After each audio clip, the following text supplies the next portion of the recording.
அனைவரையும் அத்தியாயம் 5ற்கு அன்போடு வரவேற்கிறேன். உத்தம சோழர். ஆதித்த கரிகாலன் இறந்து போனது சோழ பேரரசோட ஒரு பெரிய டேர்னிங் பாயிண்ட்.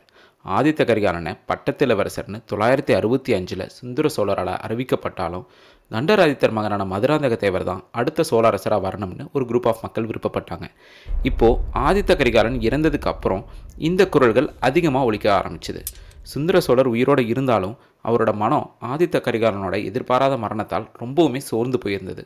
மக்களோட ஆதரவு அருள்மொழிவர்மனுக்கு இருந்தாலும் அரச வழக்கப்படி மதுராந்தக தேவருக்கு அதிகமான உரிமை இருந்ததாக கருதப்படுது. இதை மனசில் வச்சுட்டு அருள்மொழிவர்மரும் அரசு உரிமை மதுராந்தக தேவருக்கு கொடுக்கறதுல ஒரு தடையாக வந்து நிற்கலை. அதே சமயம் மதுராந்தக தேவருக்கு பிறகு அரசுரிமை அருள்மொழிவர்மருக்கும் அவருக்கு பிறகு அவரோட வாரிசுகளுக்கும் வர்ற மாதிரி ஒரு சமரசம் செய்யப்பட்டது. இந்த சமரசத்தில் அருள்மொழிவர்மருக்கு அதிகமான பங்கு இருக்கிறதா கருதப்படுது. சிறிது காலத்தில் சுந்தர சோழர் இறந்து போகிறாரு.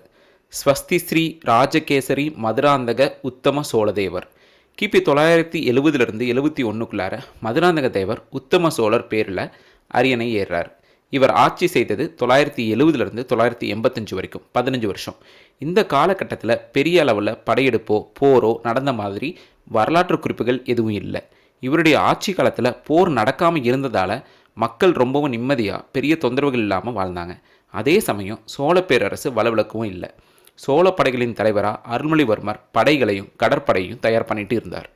எந்த விதமான கல்வெட்டுகளிலையும் இவர் பட்டத்திலவரசர்னு அறிவிக்கப்படலைனாலும் இவர் அரசருக்கு அடுத்தபடியான செல்வாக்கு உள்ளவராக இருந்து வந்தார். ஸ்வஸ்தி ஸ்ரீ ஸ்ரீ ராஜகேசரி மதுராந்தக தேவர்க்கு யாண்டு அருள்மொழிவர்மன் கட்டளையினால் இந்த மாதிரி கல்வெட்டுகளில் திரும்ப திரும்ப அருள்மொழிவர்மன் பெயர் வந்து கொண்டே இருக்கிறதுல இவர் ஒரு பெரும் சக்தியாக சோழ தேசத்தில் வந்தது ரொம்ப கிளியராகவே தெரியுது. இந்த 15 வருஷத்தில் அருள்மொழிவர்மன் ஒரு எம்பையரை எப்படி எஃபிஷியண்ட்டாக ரன் பண்ணுறது அப்படிங்கிறத பொறுமையாக கற்றுக்கிட்டு சோழ சாம்ராஜ்யத்தை அதன் பொற்காலத்துக்கு கொண்டு போக தயாராக இருந்தார். கிபி 985 உத்தம சோழர் காலமாகிறார். இவருக்கு மதுராந்தகன் கண்டராதித்தன்னு ஒரு மகன் இருக்கார். ஆனால் 15 வருஷத்துக்கு முன்னாடியே முடிவெடுத்தபடி இப்போ பட்டம் அருள்மொழிவர்மருக்கு தான். இதை இப்போ எதிர்க்க யாருமே இல்லை. இனிமேல் தான் ராஜராஜ சோழரோட ஆட்டமே ஆரம்பிக்க போகுது. மீண்டும் அடுத்த எபிசோடில் சந்திப்போம். நன்றி, வணக்கம்.